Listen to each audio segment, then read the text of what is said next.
Cuando un país que se había cansado del bipartidismo y de muchas mentiras de la política y de la economía, se echaron a la calle, Dolores de Cospedal, que no estaba todavía imputada, pero que seguramente ya estaba enredando en lo que luego le llevaría a la imputación, dijo: ¿qué hacéis en las calles? Montad un partido. Y es lo que hizo Podemos, montar un partido. Enfrenta su cuarta asamblea después de la sorpresiva dimisión de Pablo Iglesias y, al parecer, por las reuniones que está teniendo por todo el Estado, hay ilusión. Y seguramente también esa misma ilusión es la que genera cierto miedo en las élites de España, que no dejan de seguir insultando a Pablo Iglesias y a Unidas Podemos. Bueno, pues para hablar de estas cosas, del pasado, pero sobre todo del futuro, tenemos hoy a Yone Belarra, ministra de Asuntos Sociales y de la Agenda 2030 del Gobierno de España. Muchas gracias por acompañarnos. Un placer estar aquí, como siempre. Yone, dijo Alfonso Guerra en una ocasión que a su izquierda el abismo, ¿no? ¿Ha logrado algo Unidas Podemos, que está a la izquierda de Alfonso Guerra, algo en el Gobierno? Por supuesto, y sobre todo hemos logrado una cosa histórica que le hubiera molestado mucho a Alfonso Guerra, que es romper esa cláusula de exclusión histórica que hacía que una fuerza como la nuestra, una fuerza nítidamente transformadora, podía entrar en el Gobierno del Estado y gobernar. Eso es lo más importante, yo creo, de demostrar que la gente como nosotros podía estar en el Gobierno, y sobre todo, que es más importante, que los millones de votantes que habían elegido Unidas Podemos tenían el mismo derecho que los votantes del Partido Popular o del Partido Socialista de estar representados en el Consejo de Ministros.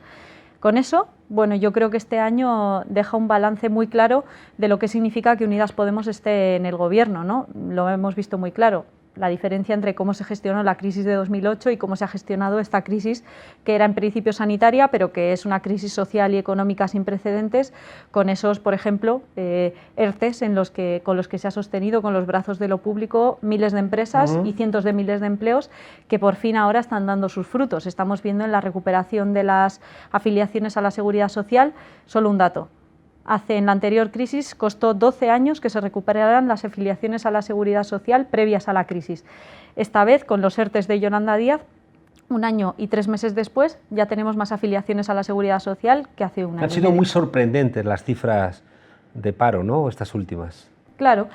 Venimos de una situación muy difícil en la que muchas personas pues, se han enfrentado a la precariedad, a la sensación de inseguridad, de no saber qué va a pasar con sus empleos, pero yo creo que lo que está demostrando con la recuperación, aunque evidentemente hay que ser prudentes, es que el mecanismo de los ERTEs ha funcionado para sostener esos empleos mientras duraba lo peor de la pandemia, y ahora esos empleos se van a poder recuperar.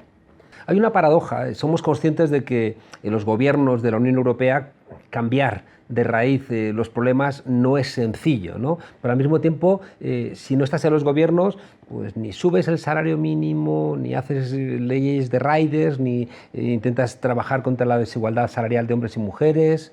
Esa contradicción, ¿cómo la enfrenta Podemos como partido?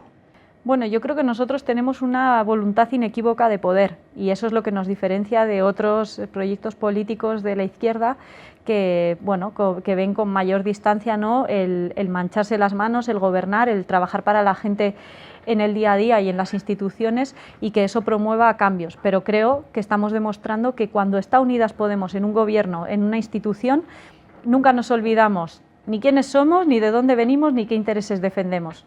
Se ve con todos los ejemplos. La ley de vivienda, que se está retrasando muchísimo en su aprobación, ese retraso tiene que ver con que efectivamente los intereses que defendemos los dos socios son distintos.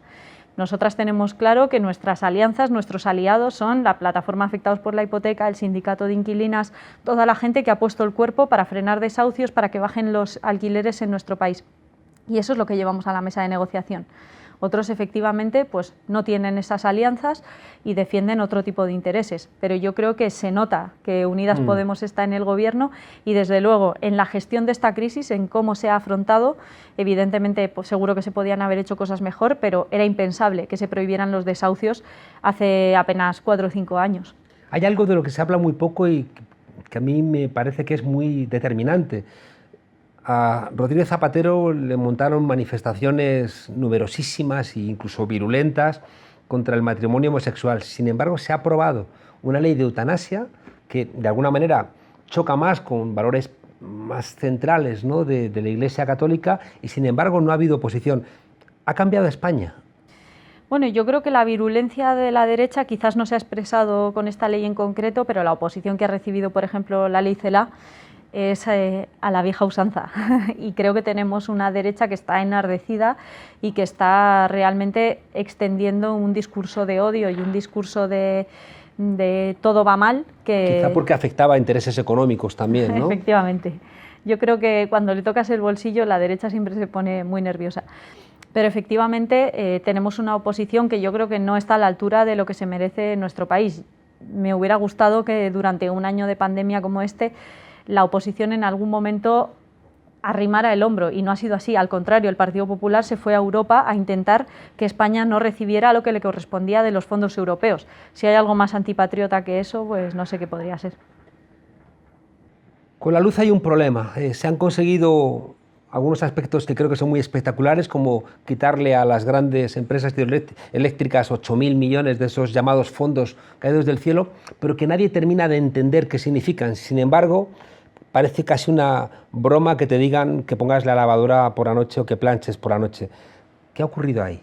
Bueno, han ocurrido muchas cosas y ha habido muchos intereses en que nadie entienda nada de la factura de la luz para que unos pocos pudieran seguir haciendo beneficios millonarios. Creo que parte del asunto era ese. Pero lo que hemos hecho, yo creo que hay que diferenciar. Por un lado, la reforma en el horario de la factura de la luz, eso viene de una orden ministerial del Ministerio de Transición Ecológica que nosotros no hemos visto. Y yo creo que eso es importante también destacarlo.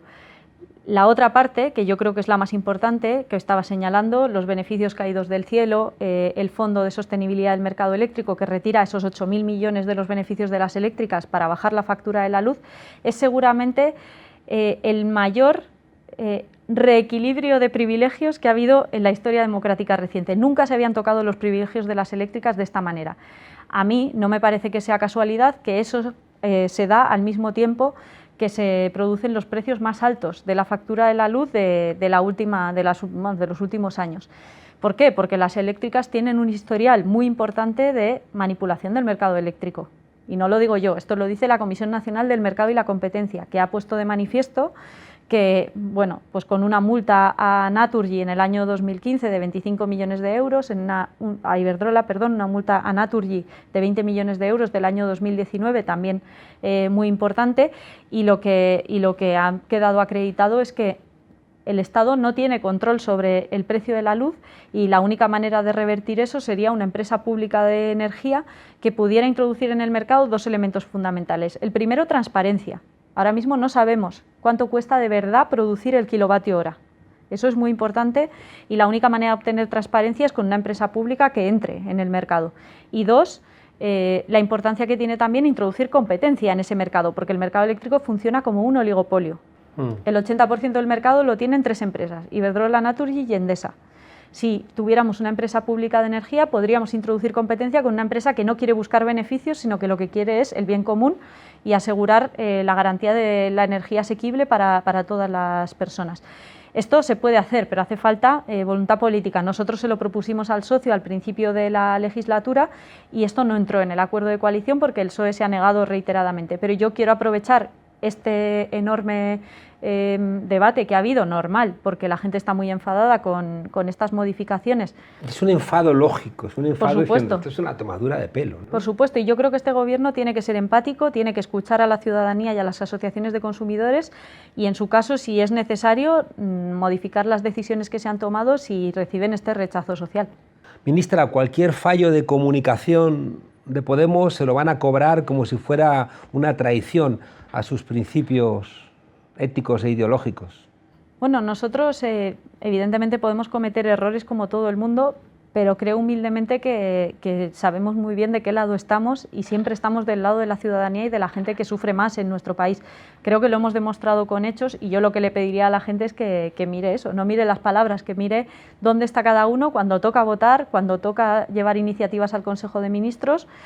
No hay más que poner encima de la mesa las iniciativas que lleva Unidas Podemos al Consejo de Ministros, sin ir más lejos desde nuestro ministerio, una reforma integral del sistema de atención de cuidados a la dependencia, que va a ser una auténtica revolución porque va a transformar un modelo de asistencia residencial, viendo los límites que ha tenido el modelo residencial en este año, a un modelo de atención domiciliaria, que es lo que quiere nuestra gente mayor y nuestra gente en situación de dependencia, que es quedarse en sus casas el máximo tiempo posible mientras tengan los apoyos necesarios. Supongo que tiene menos recorrido mediático, pero es un logro que se abra, aparte de estos asuntos, que se abra también otra vez el juicio por el corte de luz en la Cañada Real. Efectivamente, yo creo que es una buena noticia y es exactamente el mismo problema que venía explicando con el tema de la factura de la luz, que el Estado, las administraciones públicas no tienen herramientas, porque no tenemos una empresa pública de energía para decir yo restablezco la luz en la Cañada Real. Dependemos de una empresa privada.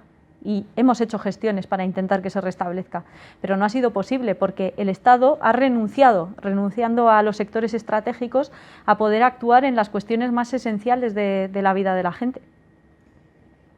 ¿Los fondos europeos van a cambiar algo? Parecía que era el maná que iba a venir del cielo. ¿Podemos ser optimistas respecto a la recepción de esos fondos? Para nosotros los fondos se tienen que transformar cuanto antes, y así estamos trabajando en ello, en lo que nos reclama la mayoría de la gente, que es en empleos estables. Y por eso, por ejemplo, el proyecto que hemos lanzado desde el Ministerio de Derechos Sociales, de la mano del Ministerio de Igualdad, tiene eso como uno de los ejes fundamentales, que es empleos decentes para la gente, donde en el sector más feminizado, que es el sector de los cuidados, donde la mayoría de las mujeres que trabajan son además las que tienen los empleos más precarios. Precisamente tenemos dos proyectos en el Ministerio: del Plan de Choque de Dependencia, que revierte en un solo año todos los recortes en dependencia del Partido Popular, y además la inversión de los fondos europeos para transformar ese modelo, como decía antes, de un modelo residencial a un modelo de atención domiciliario. En ese proyecto europeo es un eje central, y esa es un poco la marca de la casa de este Gobierno, apostar por empleos decentes también en los sectores pues, más precarios, históricamente más precarios. La experiencia en España en la historia del siglo XIX y el siglo XX de gobiernos transformadores siempre, invariablemente, se ha saldado con comportamientos nada democráticos de la derecha, que han incluido incluso golpes de Estado o intentos de golpes, conciliábulos mediáticos. ¿Ha pasado algo de eso con este gobierno de coalición? No diría tanto, de momento. Yo creo que nosotras lo que estamos empujando dentro del gobierno... La derecha ha empezado diciendo que este gobierno era ilegítimo, o sea, que no es una cosa menor. Lo sé, no es para nada menor, pero yo creo que si ahora mismo hay una institución que es estable dentro del Estado español, es el gobierno de coalición. Fíjate que las grandes instituciones... bueno, lo que vemos en el Congreso cada semana es muchísimo ruido, una derecha echada al monte que no es capaz de hacer oposición, sino que simplemente grita y extiende el odio, y lo que vemos con los jueces es gravísimo. O sea, ahora mismo estamos con un Partido Popular, el primer partido de la oposición, en rebeldía contra la Constitución, que está diciendo abiertamente que no va a renovar el Consejo General del Poder Judicial, que es el gobierno de los jueces, y aquí no pasa nada. Entonces, eso es enormemente grave, y esas instituciones pues muestran una cierta crisis, ¿no? Yo creo que el gobierno de coalición, con sus dificultades, sí que está consiguiendo, al menos en la parte de Unidas Podemos, inclinar la balanza hacia el lado de la gente, resistiendo con más o menos dificultad pues los intereses evidentes de las élites económicas, pues que ven que tocar los privilegios, que no quieren que se les toquen sus privilegios, pero es lo que estamos empujando dentro del gobierno. Claro, es que si se retrasase 2 años la convocatoria de unas elecciones, una vez caducado el tiempo de un gobierno, sería un escándalo, pero pasan 2 años de caducidad del órgano de gobierno de los jueces, que es el único poder señalado como tal en la Constitución, el Poder Judicial.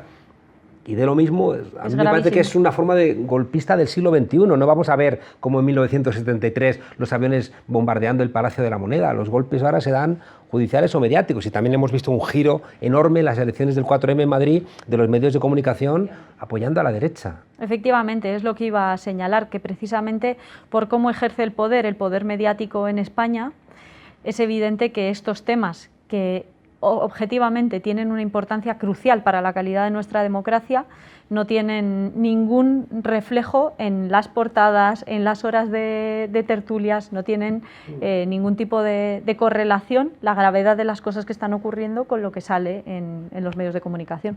Quiero ir a la cuarta asamblea de Podemos. El liderazgo de Pablo Iglesias estaba muy vinculado a la fase de irrupción, ¿no?, de esta formación política, también recibiendo ese impulso muy destituyente del 15M. Me acuerdo perfectamente siempre de esa portada, hablando de portadas, del diario El Jueves, donde salía Pablo Iglesias magullado después de abrir paso en la maleza y detrás venían los demás, ¿no? Todo impolutos a beneficiarse de todo ese trabajo. Fíjate que si hay algo que me recuerda a eso ahora es la sentencia que va a salir del Partido Popular, que ya dijo la Gürtel, que tenían una caja B, los primeros y los que con más vehemencia defendimos que era insostenible que el partido en el gobierno fuera un partido que funciona como una organización criminal, y eso va a quedar acreditado por los jueces como ya está quedando. Casado intenta quitarse de encima el marrón, pero todo el mundo sabe que Cospedal, que la imputaron la semana pasada, fue su condición de posibilidad de ser presidente del Partido Popular. Eso y la cuestión catalana, que hoy también tenemos un avance muy importante en esa materia, y fíjate que fue Unidas Podemos quien primero dijo que lo más importante era apostar por el diálogo, que la vía unilateral no servía, que la vía de la judicialización no servía, y ahora todo el mundo, después de esa magulladura que ha recibido Unidas Podemos, se sube a ese carro precisamente porque teníamos razón, porque los problemas políticos se resuelven hablando y haciendo política. Y siempre nos pasa lo mismo. Todos esos rasguños de esa portada del jueves de Pablo Iglesias dolían.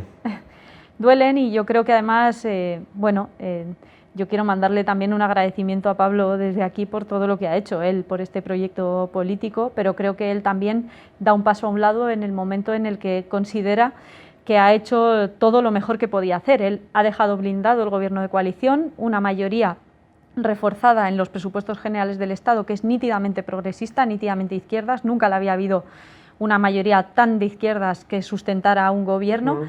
Y todo eso, bueno, pues ha sido con su trabajo cuidando la coalición y asegurando que el acuerdo de gobierno se cumplía.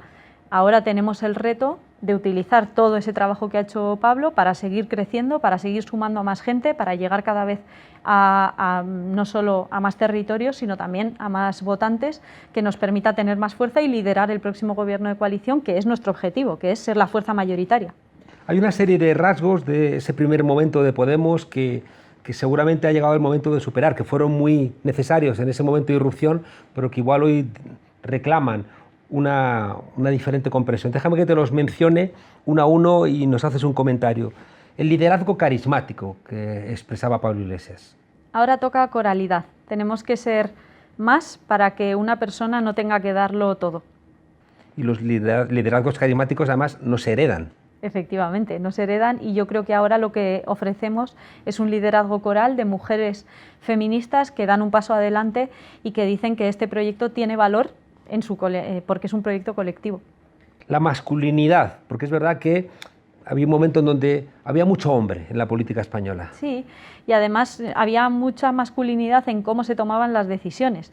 Fíjate que una de las cosas que yo intento explicar es que se espera que dos personas que tienen mucho poder compitan entre sí. Nosotras vamos a demostrar que podemos tener mucha responsabilidad y sin embargo cooperar, y sin embargo construir equipos, con Yolanda, con Irene, con todas las compañeras que nos acompañan en la lista y que van a hacer de este espacio político un espacio feminista y ecologista en el que cabe mucha gente. La referencia central en Madrid. Efectivamente, yo creo que además, yo que soy navarra, lo he sufrido mucho. Yo creo que hay mucha España más allá de Madrid y que ahora toca mucho territorio, toca enraizarse y toca reconocer esa diversidad que tiene nuestro país, que es maravillosa, que habla y escucha en lenguas y acentos diferentes, y que eso tiene que estar recogido también en lo que somos como partido. Hay un problema, y es que los principales medios de comunicación están aquí en Madrid.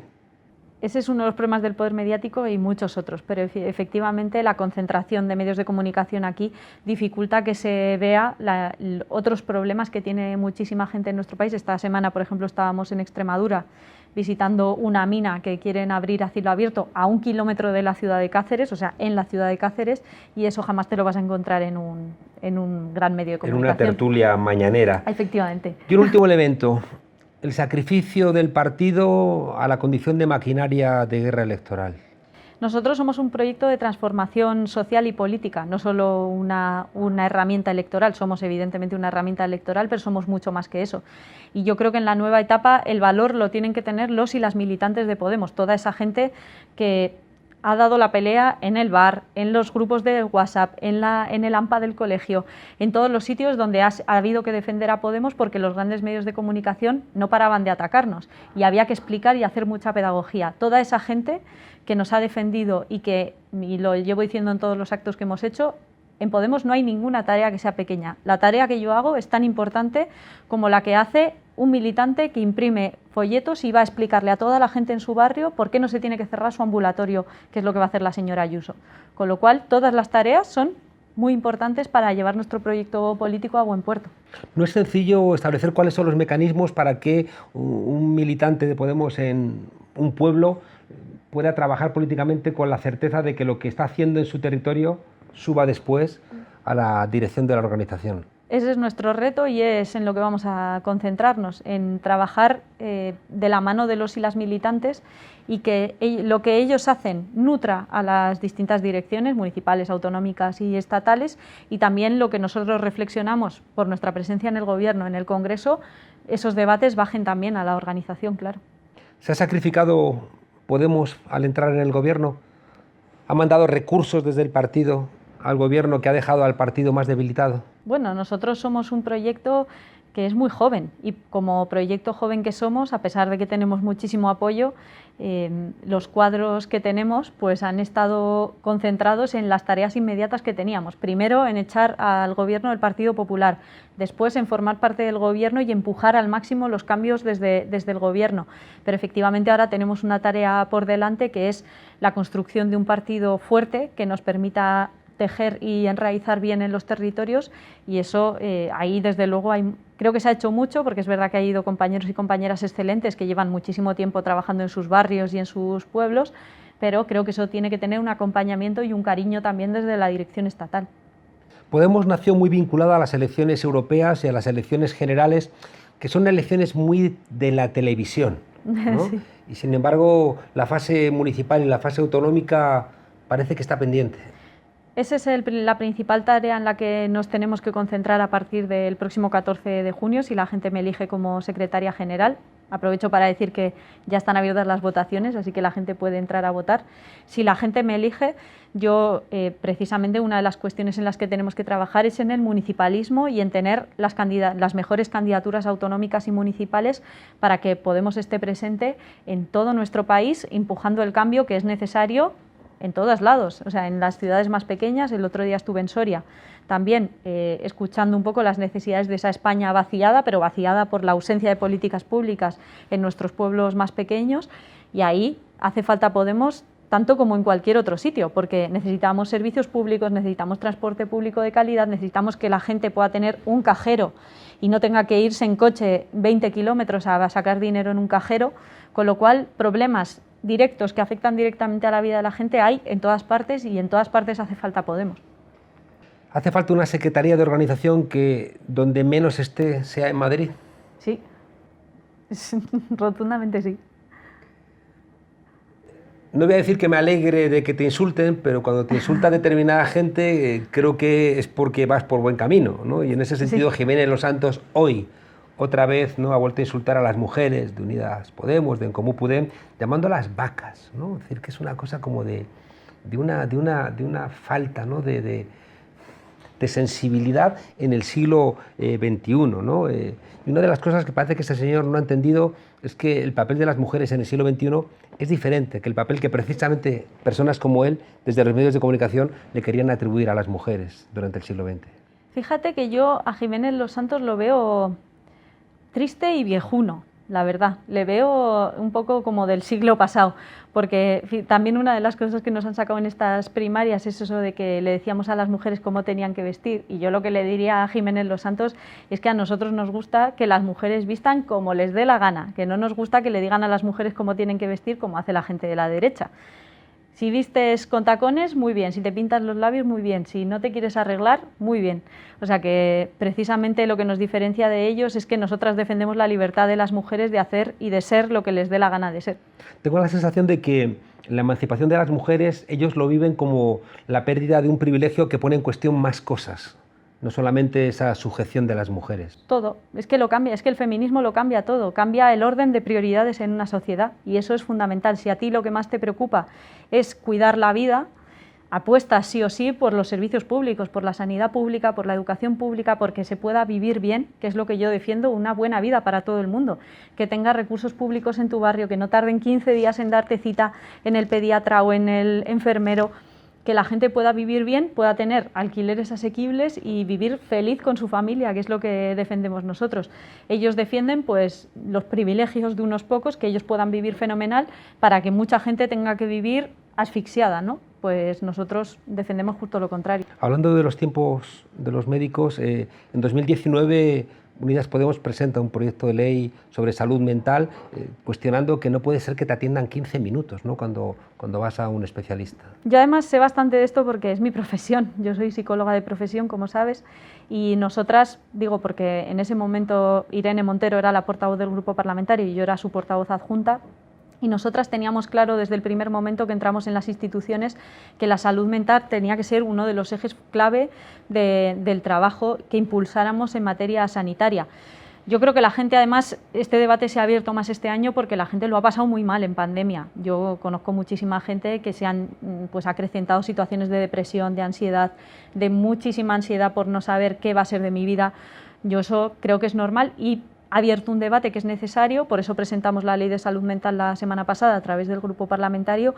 Yo creo que sería una muy buena noticia que se aprobara, porque lo fundamental que hace esa ley en nuestra propuesta es aumentar mucho los profesionales, tanto de salud mental, psicólogos, psiquiatras y enfermeros, porque eso es lo que más echa a la gente en falta. La sanidad pública te atiende bien, pero como no tiene profesionales suficientes, te atiende en tanto tiempo o tarda tanto en atenderte, que los problemas se cronifican muchísimo. Lo que ha pasado con Unidas Podemos creo que no ha pasado con ningún otro partido durante la democracia, ¿no? Mentiras, una policía política inventándose pruebas, el Partido Popular poniendo el aparato del Estado, ¿no? para disparar contra los diferentes liderazgos, gente en la puerta del vicepresidente y de la ministra de Igualdad todos los días, ¿no? Insultando con impunidad. Pero tengo la sensación de que todas esas barbaridades han terminado por poner a Podemos a la defensiva y ha hablado quizá demasiado de ella misma en vez de tener más espacio para hablar de los problemas de la ciudadanía. Eso es lo que busca el acoso, precisamente ponerte lo difícil y que tengas que dedicarle muchos esfuerzos a cuidarte y a intentar que eso no te coma la vida, ¿no? Yo creo que esto es uno de los problemas por los cuales el acoso y la criminalización funcionan. Pero desde luego creo que en la nueva etapa, y lo he dicho antes y lo vuelvo a decir, la premisa que tiene que guiar nuestra acción es que todas y cada una de nosotras tenemos que dar un poco más para que no vuelva a pasar que una sola persona lo dé todo, ¿no? Y lo que ha pasado con Pablo Iglesias yo creo que no se puede volver a repetir, no lo podemos permitir, y para eso tenemos que tener un liderazgo coral en el que haya muchas personas reconocibles que representen a Podemos y que nos permitan llegar a más gente y hablarle a toda esa gente a la que quizás le hemos dejado de hablar. Por tanto, tenemos, yo creo, una oportunidad muy buena en esta nueva etapa para hacer crecer Podemos y para relanzarnos. Tengo la sensación de que todas esas dagas, esos dardos, esos cañonazos han podido hacer que Podemos se haya puesto en algunos momentos a la defensiva y haya perdido parte de la alegría, de la frescura, de la espontaneidad que tenía al comienzo. No, pero yo reivindico la alegría como mi principal arma para hacer política. Yo creo que nosotras, si algo hemos aprendido del feminismo, es que si no se puede bailar, no es nuestra revolución. Por tanto, evidentemente va a ser difícil, nos van a insultar, nos van a acosar, pero yo reivindico la alegría del proyecto colectivo que estamos construyendo y que realmente está sirviendo para cumplir nuestros objetivos políticos y para mejorar la vida de la gente. Cuando una familia, en vez de ingresar 730 euros al mes del salario mínimo de antes, ahora ingresa 950 y se puede ir un domingo a ver una película con sus hijos, o se puede ir al campo, o puede llegar un poquito más desahogado a final de mes, no hay nada más feliz y más alegre que eso. Leyendo el libro póstumo de Eric Olin Wright, uno de los teóricos más importantes de la izquierda mundial, que dedicó los últimos 25 años al proyecto de las utopías reales, buscando las cosas que realmente eran transformadoras y funcionaban, y termina su libro mencionando a Podemos, termina su libro diciendo están pasando cosas en el sur de Europa que son altamente prometedoras, y a veces tengo la sensación de que desde fuera, desde Estados Unidos en este caso, pero desde América Latina y desde otros lugares, miran la experiencia de Podemos con envidia, ¿no? Y no sé si siempre la militancia de Podemos se da cuenta de lo importante que es en el ámbito de la transformación mundial esta formación política. Total, te agradezco que lo menciones porque esto es lo que me recuerda siempre Idoia Villanueva, nuestra secretaria de Internacional, que siempre permanentemente nos recuerda que somos la fuerza política transformadora más importante de Europa, que tiene más poder institucional y más poder gubernamental, por supuesto, la única que está en un gobierno, y eso nos convierte en una referencia para Estados Unidos, para América Latina y para todo aquel al que le mueven los sentimientos. El otro día reivindicaba que en Podemos lo que nos mueve es un sentimiento de amor por nuestra gente que es muy profundo. A todo aquel que le mueva ese sentimiento de amor en el mundo, pues yo creo que tiene en Podemos un espejo en el que mirarse. Otra cosa es que los ataques que recibimos y que permanentemente te estén diciendo que no tienes razón, aunque luego el tiempo te dé la razón, como ha pasado con el conflicto catalán, con el salario mínimo que iba a hundir la economía. Bueno, pues ahora con la transición ecológica, que fue una propuesta nuestra desde el principio, todo eso que nos decían que no se podía hacer, luego se demuestra... Haber hecho virar a la Unión Europea, que es que parecía imposible, ¿no? Efectivamente, ¿quién iba a decir que íbamos a tumbar la austeridad? Nos vamos. Yone Belarra, ministra de Asuntos Sociales y Agenda 2030. Algunos pensaban que con la dimisión de Pablo Iglesias ya, ¿no?, el proyecto estaba fundido. ¿Por qué es importante que toda esa emoción que estamos viendo, ¿no?, en todos estos actos previos a la Cuarta Asamblea se traduzca en una gran participación en este proceso? Porque ya lo dijo Pedro J., el problema no era Pablo Iglesias, el problema era Podemos, una fuerza política que sin pedirle un euro a los bancos es capaz de mirar a los ojos de los poderosos. Así que vamos a demostrarles con muchísima participación que aquí hay Podemos para rato. O sea, que participar en esta asamblea es una manera de seguir formando parte de esta aventura que yo creo que ha cambiado este país, ¿no? Que ha acabado con la momia de Franco, con la momia de Cánovas del Castillo, incluso con la momia de Alfonso Guerra. Yone, muchísimas gracias, mucha suerte en la Cuarta Asamblea. Creo que después de mucho tiempo, ¿no?, sin la gente poderse encontrar, con todas las medidas sanitarias y demás, pero creo que este encuentro en Alcorcón creo que es una invitación a la esperanza. Total, y a la alegría, y a bailar. Muchísimas gracias. A ti.